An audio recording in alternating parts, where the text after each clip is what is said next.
실적이 나빠서가 아니라 오히려 좋아 보이던 순간에 주가가 흔들리면 투자자 마음은 더 불안해집니다. 그때는 숫자가 아니라 내가 믿어온 이야기 자체가 흔들리는 느낌이 들기 때문입니다. 성장주 투자자는 미래를 삽니다. 그런데 미래를 팔겠다는 회사가 기대가 가장 뜨거운 타이밍에 주식을 새로 찍어내고 동시에 큰손 주주가 자기 물량까지 얹어 시장에 풀어버리면 머릿속에는 단 하나의 질문이 남습니다. 이건 성장을 위한 연료 보급인가 아니면 조용한 출구 정리인가 하는 질문입니다. 미국 나스닥, 미국 자산 신보틱 이야기입니다. 신보틱은 물류창고 자동화 회사입니다. 창고에서 물건은 들어오고 분류되고 보관되고 다시 나갑니다. 이 흐름이 빠르고 정확해야 배송이 빨라지고 비용이 줄어듭니다. 신보틱은 로봇 장비와 컨베이어, 센서, 그리고 소프트웨어로 이 과정을 자동화합니다. 소프트웨어는 단순한 화면이 아니라 어떤 물건을 어디에 둘지, 어떤 순서로 꺼낼지, 로봇들이 서로 길을 막지 않게 동선을 어떻게 짤지 같은 결정을 실시간으로 계산하는 머리 역할을 합니다.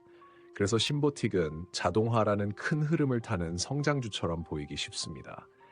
하지만 구조적 특징이 있습니다. 이런 자동화 사업은 설치형 사업입니다. 고객 창고에 시스템을 설치하고 테스트하고 고객이 승인해야 매출로 잡히는 경우가 많습니다.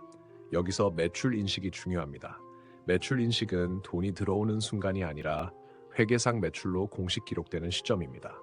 설치와 검수, 인도가 끝나기 전에는 매출로 잡지 않는 계약도 있습니다. 그래서 주문이 늘어도 분기별 매출이 매끈하게 늘지 않을 수 있습니다. 사업이 나빠서가 아니라 달력이 바뀌어 숫자가 뒤로 밀릴 수 있습니다. 개인 투자자가 억울함을 느끼는 지점이 여기입니다. 첫 단서는 2025년 8월 5일입니다. 신보틱은 차세대 스토리지 구조의 상용 가능을 발표합니다. 스토리지 구조는 창고 내부의 뼈대입니다. 물건을 어떤 방식으로 쌓고 얼마나 촘촘히 보관하며 어떤 동선으로 이동시키는지 결정합니다. 뼈대가 바뀌면 로봇의 움직임도 달라지고 소프트웨어의 계산 방식도 달라집니다.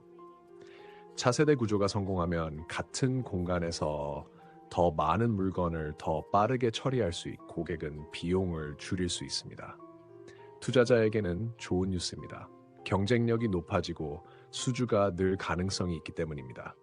하지만 좋은 뉴스 속에 미스터리의 씨앗도 있습니다. 기술 전환은 보통 단기 마찰을 만듭니다. 설치 방식이 바뀌고 현장 공정이 바뀌고 일정이 바뀝니다. 일정이 바뀌면 매출 인식 달력도 바뀔 수 있습니다. 문제는 일부 투자자가 그 마찰의 크기를 즉시 알기 어렵다는 점입니다. 발표는 장점을 말하지만 전환 과정의 지연은 나중에 숫자로만 드러나는 경우가 많습니다. 그래서 투자자는 좋은 발표 뒤에 오는 조용한 흔들림을 경계합니다. 정보 비대칭이 이 부분을 미스터리로 만듭니다. 둘째 단서는 2025년 11월 24일입니다. 신보틱은 2025 회계연도 4분기와 연간 실적을 발표합니다. 이때 시장이 좋아한 단어는 백로그입니다. 백로그는 주문 잔고입니다. 이미 계약을 따냈지만 아직 매출로 잡히지 않은 일감이 얼마나 쌓였는지 보여줍니다. 백로그가 크면 투자자는 마음이 놓입니다. 한 분기 숫자가 흔들려도 앞으로의 일감이 남아있다는 느낌이 들기 때문입니다. 회사는 시스템 수 증가, 소프트웨어 매출 증가 같은 표현으로 성장의 질도 강조합니다. 소프트웨어 비중이 커지면 반복 매출이 늘 수 있다는 기대가 생깁니다. 그런데 같은 자리에서 회사는 중요한 표현을 꺼냅니다. 디플로이먼트 리얼라인먼트입니다. 쉽게 풀면 설치와 롤아웃 일정이 재정렬될 수 있다는 뜻입니다. 투자자에게는 이렇게 들립니다. 매출 인식 타이밍이 바뀔 수 있다는 말입니다. 어떤 분기에는 매출이 덜 잡히고 다음 분기로 넘어갈 수 있다는 말입니다. 실적이 나빠서가 아니라 달력이 바뀔 수 있다는 말입니다. 성장주의 평가는 앞으로 얼마나 빨리 커질지에 달려 있는데 기록되는 속도가 느려지면 시장은 더 낮은 가격을 매길 수 있습니다. 그래서 개인 투자자는 이 말에 민감해집니다. 그리고 사건은 2025년 12월 3일에 터집니다. 신보틱은 보통주 언더라이팅 공모 착수를 발표합니다. 물량은 약 1000만 주입니다. 언더라이팅은 투자은행이 주식을 인수하고 시장에 배분하는 방식입니다. 일반적으로 회사가 공모를 하는 흔한 목적은 자금 조달입니다. 성장 투자, 인수 합병, 부채 상환, 운영 자금 확보 같은 목적이 대표적입니다. 여기서 일반적으로 어떻게 진행되는지 먼저 봐야 합니다. 성장 기업이 주주 신뢰를 관리하면서 공모를 하려면 보통 프라이머리 중심으로 구조를 짭니다. 프라이머리는 회사가 새 주식을 발행해 돈을 회사로 넣는 방식입니다. 희석은 생기지만 그 돈이 회사 성장에 쓰인다고 설명할 수 있습니다. 반대로 세컨더리는 기존 주주가 자기 주식을 파는 방식입니다. 회사로 돈이 들어오지 않고 주주가 돈을 가져갑니다. 그래서 성장주에서는 세컨더리의 규모와 타이밍을 특히 조심하는 편입니다. 시장이 대주주 매도를 정보 신호로 읽기 쉽기 때문입니다. 그런데 신보틱의 이번 공모는 프라이머리와 세컨더리가 섞였습니다. 프라이머리 약 650만 주, 세컨더리 약 350만 주입니다. 세컨더리는 소프트뱅크 계열 판매주주로 알려져 있습니다. 회사는 프라이머리 대금을 일반 기업 목적에 쓰겠다고 말합니다. 세컨더리 대금은 판매주주가 가져갑니다. 이 조합이 이례적으로 느껴지는 이유는 회사 조달과 대주주 현금화가 같은 순간에 같이 일어나기 때문입니다. 정말로 성장에 확신이 크다면 왜 큰 손은 지금 팔까라는 질문이 생깁니다. 정말로 지금이 비싼 가격대라면 왜 회사는 굳이 희석을 감수하며 새 주식을 찍을까라는 질문도 생깁니다. 외부 투자자는 확정 답을 얻기 어렵습니다. 그래서 이 부분이 미스터리입니다. 설명이 부족한 빈칸을 시장이 해석으로 채우고 그 해석이 변동성이 됩니다. 2025년 12월 4일에는 공모 가격이 주당 약 $55로 확정된 것으로 알려졌습니다. 공모가가 확정되면 시장에는 기준선이 생깁니다. 공모가 위에서 주가가 유지되면 새 물량이 나와도 시장이 받아먹었다는 의미로 읽힐 수 있습니다. 반대로 공모가 아래로 내려가면 새 물량조차 떠받치지 못했다는 의미로 읽힐 수 있습니다. 여기에 오버알로트 옵션도 있습니다. 약 150만 주입니다. 일반적으로 오버알로트는 공모 이후 수급을 안정시키거나 수요에 맞춰 공급을 조절하는 장치입니다. 장치 자체는 흔합니다. 하지만 이번처럼 물량이 큰 공모에서는 추가 물량 가능성이 오버행으로 느껴져 투자자의 불안을 더 키울 수 있습니다. 공모 종결은 2025년 12월 8일로 예상된다고 언급됩니다. 그리고 확인 가능한 장중 가격은 약 $59 70센트 부근입니다. 공모가 $55 위라는 사실은 양면의 신호를 줍니다.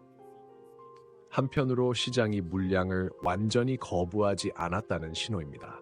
다른 한편으로 신뢰의 시험은 아직 끝나지 않았다는 신호입니다. 개인 투자자는 이렇게 느낍니다. 나는 공모를 결정하지 않았고 그 결과를 계좌로만 겪는다는 느낌입니다. 나는 성장 스토리로 투자했는데 성장의 한복판에서 희석이 나오면 마음이 흔들린다는 느낌입니다. 여기서 밸류스터 채널은 청취자 여러분의 제보를 기다리고 있습니다. 여러분이 관심 있게 보고 계신 상장 주식, 비상장 주식, 상장 예정 주식, 그리고 코인 종목이 있다면 댓글로 남겨주시기 바랍니다. 어떤 대목이 의심스러운지, 어떤 사건이 이해되지 않는지, 어떤 공시나 뉴스가 마음에 걸리는지까지 함께 적어주시면 다음 내러티브를 더 깊게 추적하는 데 큰 도움이 됩니다. 결론적으로 신보틱의 내러티브는 두 힘이 충돌하는 상태입니다. 자동화 성장과 차세대 전환이라는 희망의 힘이 있습니다. 그리고 리얼라이먼트와 공모, 대주주 세컨더리라는 불안의 힘이 있습니다. 미래 전망은 확인의 문제입니다. 공모가 $55가 지지로 굳고 공모 이후 수급이 안정되며 전환 과정의 일정 재정렬이 통제된 모습으로 나타난다면 이번 사건은 단기 소음으로 정리될 가능성이 있습니다. 반대로 공모가 아래로 내려가며 오버행이 실제 압박으로 나타나고 리얼라이먼트가 반복적인 분기 어긋남을 만들면 시장은 성장 프리미엄을 더 보수적으로 재평가할 수 있습니다. 그래서 전략은 내러티브와 가격대를 함께 봐야 합니다. 단기에서는 $55를 핵심 방어선으로 둡니다. $55 위에서는 물량 소화가 진행된다고 보고 $57에서 $58 초반 구간을 눌림 구간으로 삼아 분할 접근합니다. $54대 이탈은 단기 리스크를 줄이는 신호로 봅니다. 단기 목표는 $61대 재시험입니다. 중기에선 55달러에서 56달러 지지가 확인되면 비중을 늘리고 52달러에서 54달러 구간으로 내려가면 방어적으로 운영합니다. 중기 저항은 70달러 전후로 잡아 강세 구간 복귀 여부를 확인합니다. 장기에서는 50달러대 초중반에서 60달러대 초반을 누적 구간으로 두되 50달러 아래에서 펀더멘털 악화 신호가 동반되면 장기 가정을 재점검합니다. 장기 목표는 80달러대 재도전이지만 오버행 소화, 전환 성과, 고객 다변화가 동시에 확인되는 경우에만 의미가 커집니다. 2025년 8월 5일 차세대 스토리지 발표, 2025년 11월 24일 실적과 리얼라이먼트 언급, 2025년 12월 3일 공모 착수, 2025년 12월 4일 공모가 확정, 2025년 12월 8일 종결 예상. 이 날짜들은 단순 일정이 아니라 시장이 신뢰를 다시 계산하는 순서입니다. 그리고 계산이 끝날 때 이 종목의 다음 추세가 결정될 것입니다. 끝까지 함께 해주셔서 감사합니다. 구독과 좋아요, 댓글로 의견을 남겨주시는 분들, 그리고 영상을 외부로 공유해주시는 열성 청취자 여러분께도 진심으로 감사드립니다. 더 좋은 콘텐츠로 보답하겠습니다. 밸류스터였습니다.